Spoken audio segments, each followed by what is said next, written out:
మాటలు చెప్పినంత ఈజీ కాదు ఈ కేసులో నుంచి బయటపడేయటం. మన కోసం ఏ లాయరు రారు.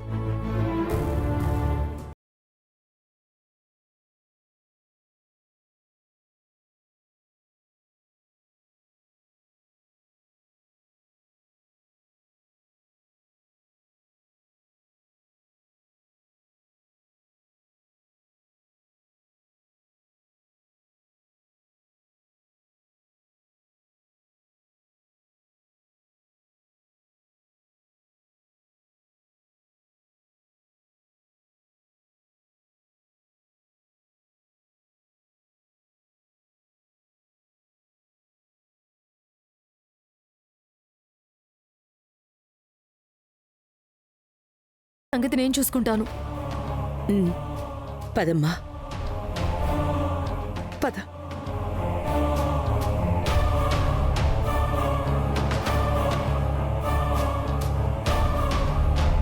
మీరు నిశ్చింతగా ఉండండి. ఎలాగైనా సరే నేను ఆ లాయర్ని తీసుకొస్తాను. వస్తాను.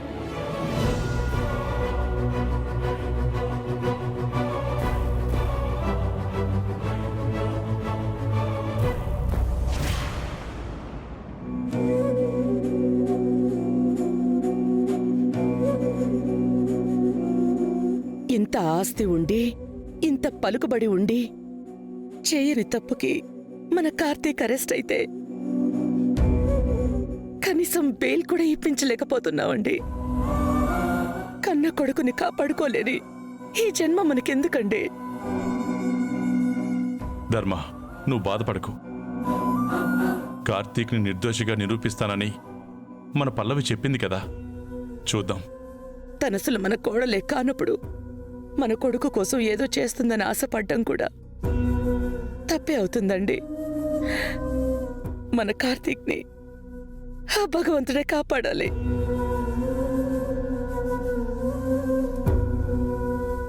కార్తీక్కి బెయిల్ రాలేదని ఎంత బాధపడుతున్నారో. అత్త, ఈ మూడ్ని మనకి ఫేవర్గా మార్చుకుంటే ఎలా ఉంటుందంటావు? అంటే అమ్మ వాళ్ళకు కూడా కార్తిక్కి బెయిల్ ఇప్పించడం జరగలేదంటే మన వల్ల అస్సలు కాదు. సో కార్తిక్ని బయటికి తీసుకురాలేం కాబట్టి పల్లవి రూపంలో ఉన్న రుక్మిణిని బయటికి పంపిస్తే ఎలా ఉంటుంది? బానే ఉంది, కానీ తను చెప్పగానే వెళ్ళడానికి తనేం పనిపిల్ల కాదు, పులిపిల్ల. అవును, నీ ఊసెత్తగానే ఊరవతలకి తీసుకెళ్లి మరీ చంపేస్తుంది. అత్త, కరెక్ట్గా ప్లాన్ చేయాలే కానీ సింహంతో కూడా లెట్ సింగం డాన్స్ అని స్టెప్స్ వేయించొచ్చు. సర్లే గాని ఇంతకు ప్లాన్ ఏంటి?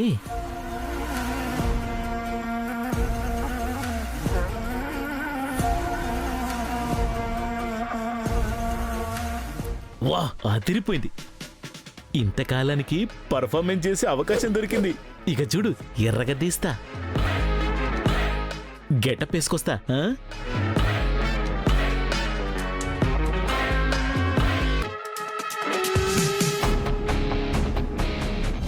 ఇప్పుడు ఏం చేద్దాం ధర్మ?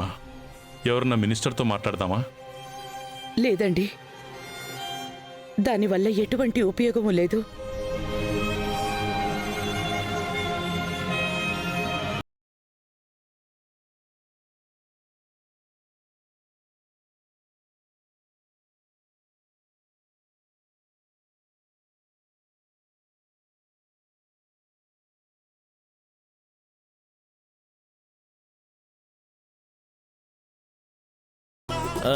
కుర్రో కుర్రు, కుర్రో కుర్రు, కుర్రో కుర్రు, కుర్రో కుర్రు, కుర్రో కుర్రు, కుర్రో కుర్రు, కుర్రో కుర్రు. మీరు డీటెయిల్స్ వద్దే తల్లి, చెప్పేది వినవే తల్లి. ఎప్పుడు గుమ్మానికి పువ్వులు, మొహంలో నవ్వులు అన్నట్టు కలకలలాడుతున్న ఈ ఇంటికి అరిష్టం పట్టిందే తల్లి. మీ ఇంట్లో జరగబోయేది చెప్తాను, మనసు పెట్టినవే తల్లి. మాయదారి నీడ ఒకటి ఈ ఇంటి మీద పడిందే తల్లి. అప్పటి నుంచే మీ ఇల్లు కరెంటు పీకిన కల్లుపాకయిందే తల్లి. ఏమో అనుకున్నాను గాని మా ఆయన ఎరగదీస్తున్నాడు కదా. పర్వాలేదు, బానే చేస్తున్నాడు. ఆర్టిస్ట్గా ట్రై చేయొచ్చు. ఏంటి స్వామి మీరనేది? మా ఇంటికి అరిష్టం పట్టిందా? అవునే తల్లి, నిక్కచ్చిగా ఉండే నీ కొడుకు మీద నింద పడిందే తల్లి. కలలో కూడా తప్పు చేయనివాడు కటకటాల వెనుకబడ్డాడే తల్లి. నేను చెప్పింది నిజమా కాదా? అవును స్వామి, నా కొడుకు అరెస్ట్ అయ్యాడు. ఈ విషయం మీకెలా తెలుసు? మేము అడవి బిడ్డలమే తల్లి, మాకన్నీ తెలిసిపోతాయే తల్లి. ఇది ఇక్కడితో ఆగదే తల్లి. సింహంలా ఉండే నీ కొడుకు జీవితం కుక్కలు చింపిన విస్తరవుతుందే తల్లి. కాలం ముంచుకొస్తుందే తల్లి. కనులు తెచ్చుకోవే తల్లి, నీ కొడుకును కాపాడుకోవే తల్లి. నా కొడుకుని ఎలా కాపాడుకోవాలి స్వామి? మీరే ఏదైనా మార్గం చెప్పండి. చెప్పడానికే వచ్చానే తల్లి, చెప్పే వెళ్తాను. కాని ఈ చెయ్యి తడవందే నోట మాటే రాదే తల్లి. ఇప్పుడు డబ్బులు మ్యాటర్ అంత అవసరమా? ఓ రక్షణ కాకపోతే. క్యారెక్టర్ వేసిన చోటే కడుపు నింపుకోమన్నారు పెద్దలు.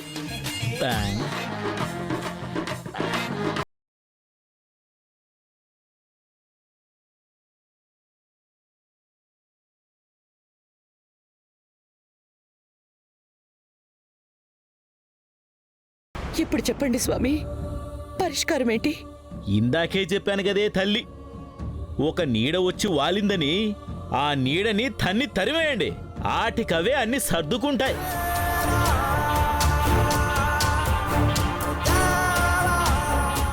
అర్థం కాలేదు స్వామి. మీ కోడలంటూ ఓ అమ్మాయి వచ్చి ఇంట్లో చేరింది కదా, ఆ అమ్మాయి వల్లే ఈ సమస్యలన్నీ తల్లి. వెంటనే ఆ అమ్మాయిని ఇంట్లో నుండి తరిమేయండి, అన్నీ అవే సర్దుకుంటాయి. కుర్రో కురు కుర్రో కురు కుర్రో కురు కుర్రో కురు కుర్రో కురు. అమ్మ పలుకు జగదాంబ పలుకు, అమ్మ పలుకు జగదాంబ పలుకు.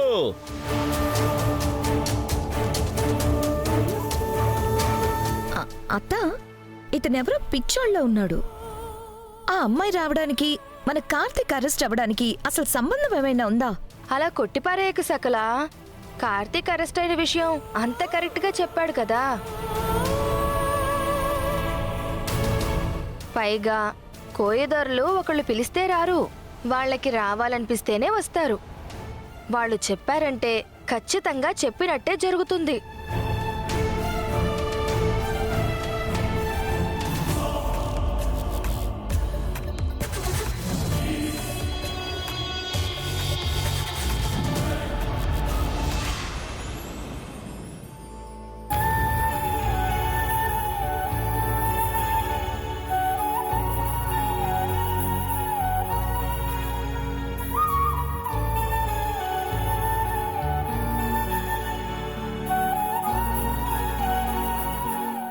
సార్, చెప్పాను కదమ్మా, ఎవరు రారని. నేను మీ బాధని అర్థం చేసుకోగలను, సానుభూతి చూపించగలను. అంతే తప్ప ఈ కేసులో ఎలాంటి హెల్ప్ చేయలేను. నేనే కాదమ్మా, కార్తీక్ని ఈ కేసు నుంచి ఎవరూ బయటపడేయలేరు. పైగా ఇలాంటి కేసులు వాదించడానికి ఏ లాయర్లు కూడా ముందుకు రారు. వస్తే ప్రతి యుగంలో ఇదే ప్రశ్న, మిమ్మల్ని ఎవరు కాపాడలేరు, మిమ్మల్ని ఎవరు రక్షించలేరు అని. కానీ ఆ ప్రశ్న పుట్టిన ప్రతిసారి సమాధానంగా ఆ దేవుడే మనిషిగా వచ్చాడు.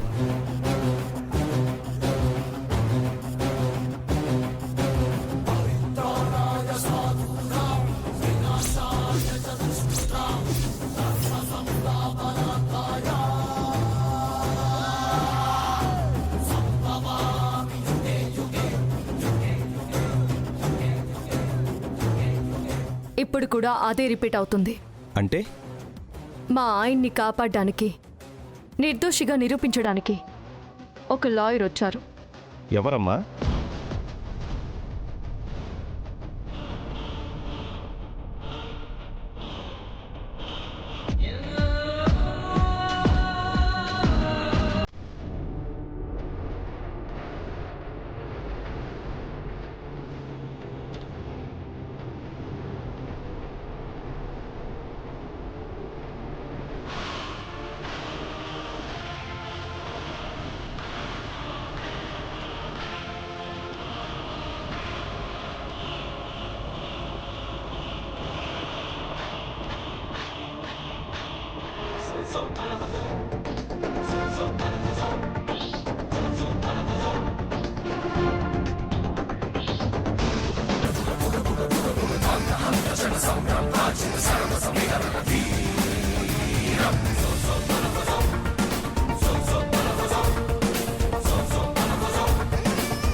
దివ్య గారు, మీరా? మీరు ఈ కేసుని టేకప్ చేస్తున్నారా? ఏ చేయకూడదా? అయ్యో, అలాంటిదేం లేదు. మీరు కాన్సన్ట్రేట్ చేస్తే తిరిగే ఉంది. కార్తిక్కి బెయిల్ ఇవ్వడానికి వచ్చారా? కాదు, డైరెక్ట్గా నిర్దోషి అని ప్రూవ్ చేయడానికి వచ్చాను. ఇక్కడ? కాదు, కోర్టులో. ఓహో. నా క్లయింట్తో కేస్ డీటెయిల్స్ మాట్లాడాలి. అలాగే. కానిస్టేబుల్, సెల్ ఓపెన్ చేయి. త్వరగా ఫినిష్ చేయండి మేడం.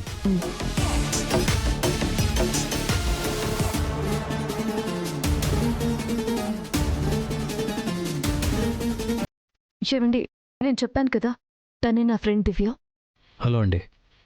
తను హైకోర్టు లాయర్. మీ కేసుని తనే వాదించబోతుంది. చాలా థ్యాంక్స్ అండి. నేనే తప్పు చేయలేదని అందరికీ తెలిసినా ఏ ఒక్కరూ నాకు సాయం చేయడానికి ముందుకు రారని నాకు తెలుసు. ఎందుకంటే ఈ కేసులో నేను కంప్లీట్గా కార్నర్ అయ్యాను. నాకు హెల్ప్ చేయాలని చూస్తే ఎక్కడ వాళ్ళు కూడా ఇరుక్కుపోతారా అని వాళ్ళ భయం. బట్ మీరు ధైర్యంగా ముందుకొచ్చారు. థ్యాంక్ యూ సో మచ్ అండి. కార్తిక్ గారు, రా.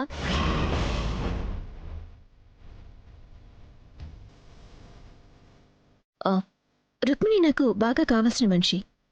వచ్చి సహాయం అడగగానే కాదనలేకపోయాను. పైగా మీలాంటి సిన్సియర్ ఆఫీసర్కి అన్యాయం జరుగుతుంది అంటే చూస్తే ఎలా ఊరుకుంటాను? ఓకే, పాయింట్కి వచ్చేస్తా. ఎవరో ఒక అమ్మాయి మీ మీద తప్పుడు ఆరోపణలు చేసింది అంటే, ఒకటి ఆ అమ్మాయికి మీరు డైరెక్ట్గా ఏదైనా ఇష్యూ చేసుండాలి, లేదా మీరంటే పడని వాళ్ళెవరైనా ఈ అమ్మాయిని అస్త్రంగా వాడుకొని మీ మీద ఉసుగుల్పుండాలి. నాకు తెలిసినంతవరకు నేను ఆ అమ్మాయిని ఎక్కడా చూడలేదు. అరుషు 100%. తన మొహాన్ని నేను టీవీలో చూడటమే మొదటిసారి. అయితే డౌటే లేదు, ఇది మీరంటే గిట్టని వాళ్ళే చేశారు. ఇలాంటివి ఆలోచన చేస్తేనే మీ ఉద్యోగం అండ్ మీ రెప్యుటేషన్ రెండు పోతాయని వాళ్ళకి బాగా తెలుసు. అందుకే ఈ రూట్ ఎన్నుకున్నారు. మీరిందులోంచి బయటపడాలి అంటే ముందు ఆ అమ్మాయి ఎవరో తెలియాలి. ఆ తర్వాత తనని వెతికి పట్టుకోవాలి. కేసు వేసింది వాళ్లే కాబట్టి కోర్టుకి ఎలాగో వస్తుంది కదా. అక్కడే పొరపాటు పడుతున్నారు. వాళ్ళ ప్లాన్ మిమ్మల్ని కోర్టు చుట్టూ తిప్పడం కాదు, కార్తీక్ని పర్మనెంట్గా లోపల వేయించటం. సో ఆ అమ్మాయిని కోర్టుకి రానివ్వరు.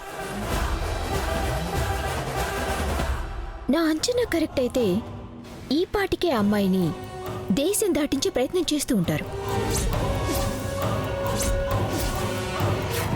వెరీ గుడ్, చాలా బాగా పర్ఫామ్ చేశావు. ఇప్పుడు నేను తప్ప నీకు వేరే దిక్కు లేదు. ఒప్పుకోకపోతే నీ భర్త పరిస్థితే నీకు పడుతుందని బలవంతంగా నన్ను తీసుకో.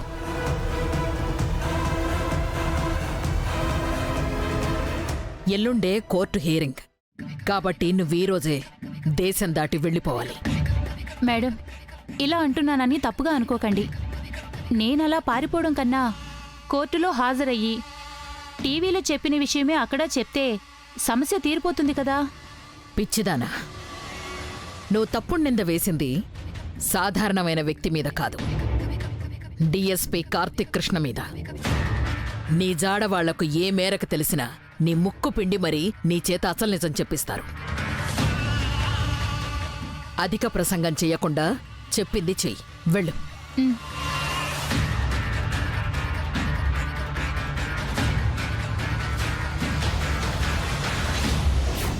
అలా చేస్తే అపోనెంట్ అటెండ్ అవ్వలేదని కేసు కొట్టేస్తారు కదా. అలా చేస్తే వాళ్ళకే నష్టం కదా. రుక్మిణి, ఆ అమ్మాయి కోర్టుకు అటెండ్ అవ్వకపోతే నువ్వు చెప్పినట్టే జరుగుతుంది. అదే తను రాలేకపోతే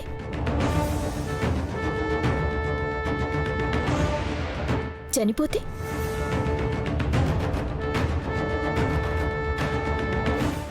అంటే చంపేస్తారా?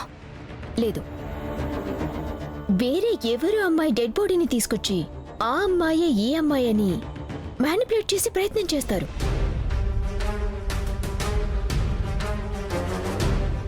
కార్తిక్ గురించి టీవీలో చెప్పడం వల్ల కార్తిక్ తనని ఇంకా వేధించాడని, ఆ టార్చర్ తట్టుకోలేకే సూసైడ్ చేసుకుందని అందర్నీ నమ్మిస్తారు.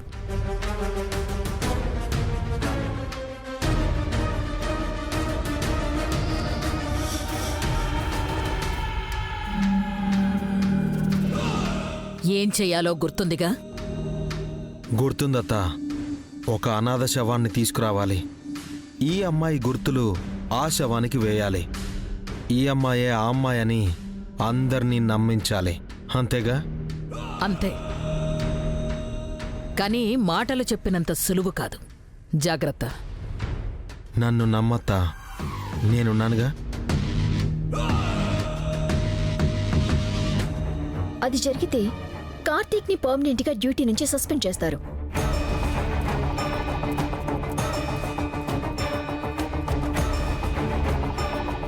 శిక్ష కూడా కఠినంగానే ఉంటుంది. లేదు, అలా జరగడానికి మాత్రం వీల్లేదు.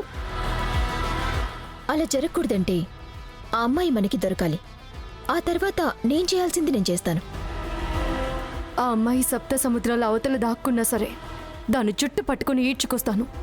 రుక్మిణి, మనకెక్కువ టైం లేదు. ఎల్లుండే హియరింగ్. నువ్వు ఆ అమ్మాయిని వెతికినా ఉపయోగం లేదు. ఎందుకంటే తను మీకు దొరకదు.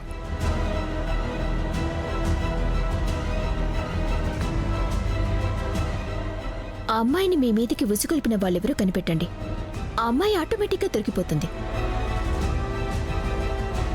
అలాగే. సరే, జాగ్రత్త. వస్తానండి.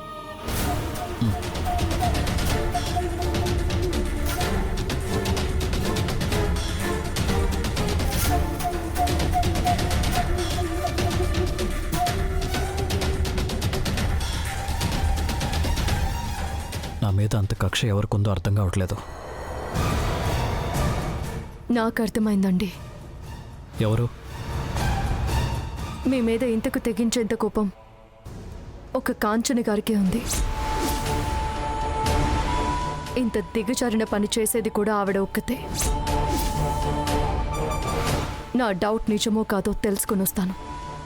మీరేం ఆలోచించకండి.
ఎక్కడున్నావు? నువ్వా? నువ్వేంటిక్కడ? ఏంటిలా దారి తప్పొచ్చావు? దారి తప్పి రాలేదు. తప్పుడు దారిలో వెళుతున్న వాళ్ళని సెట్ చేద్దామని వచ్చాను. ఈ మాట నువ్వు చెప్తున్నావా? చాలా ఫన్నీగా ఉంది. పోలీసు ముసుగులో పోరంబోకు పనులు చేసేది ఆ కార్తీక్ కృష్ణ.